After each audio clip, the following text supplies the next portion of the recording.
All right, guys. Sorry if you hear any little girls screaming. I'm watching my nieces today. Okay, so the Joel Hero Lot gold farming. Um, this is like my foolproof setup. I usually grind out it's chapter 8. I usually grind out either phase 4 or phase 6. These are my these are my main relics I use for it. Once I get Joel to a higher level, I'll probably swap out one of them for the for the penetrating spear on the build. But for now, these work absolutely wonderful. So this one, the less heroes you have on the field, the higher the damage bonus they get. You got one on the field, they get 54% increased damage. And then I use the Holy Relic of Blessing, and they're the little square that starts off on the map that glows, and you just set who you want on it, and they sit still for 2 seconds, but then they do 65% increased damage with it at gold. I haven't got it to King God yet, so I don't know what either one of those are at King God, but I imagine it's pretty good. But these are great. These are fantastic. And then my altar, 15 blacksmith, 10 hero. Okay, so go to gate, battle, invasion. Yeah, I'm pretty sure it's literally already on my grind.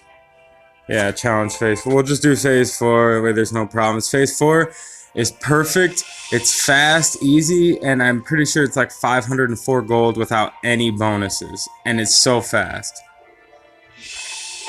So I'm going to go in, I'm going to show you a couple rounds, and then I'll probably stop the video and cut to the end so that way it's not super long. But I just want you guys to have the idea of this. It's optimal. So right here, what we really want is the 20 gold. But if we don't get that, we'll take a staff or a bow, either way. But the gold is what you really want. And if you would prefer, you can use the Altar of Greed instead of the Altar of Blacksmith.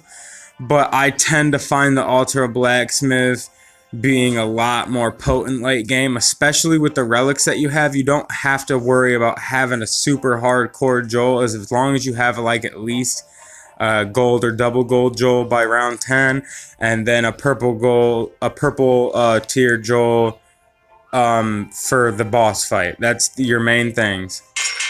So my first 3 spaces are open, so I'm gonna go ahead and summon 2 Joels, put them together, summon 2 more, put them together, trying to get a tier 2 to summon.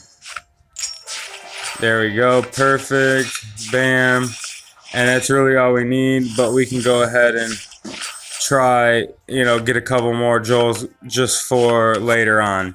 So as you can see, this is like, it's savage. Like, you can't be touched. Like, I can just press start. I can just sit here and just keep pressing start, keep going.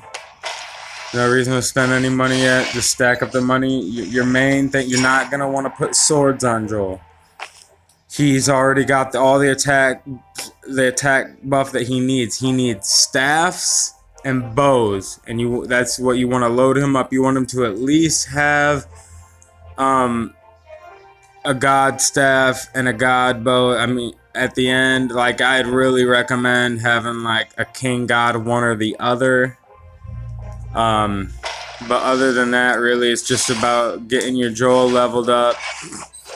And remember, a lot of people that don't know how the hero lock works, that thing where I was only summoning Joel only works on round 1, and you have to have those specific characters on your team.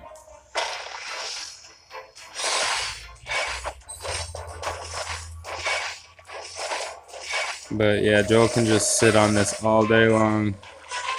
And the only reason I even had trouble with that vampire there is because I don't have like a staff or a bow on him yet. And you want to be careful which staff and which bow you put on. So I see that one of those enemies has a little staff on him right now. So I'm going to go ahead and grab this little staff, just so that way I have a king staff next round.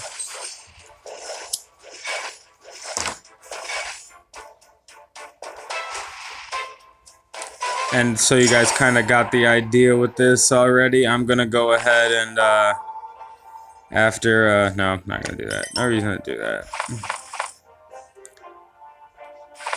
I'm gonna go ahead and stop this right here, and then I'll pick up with you guys when I'm at a later round.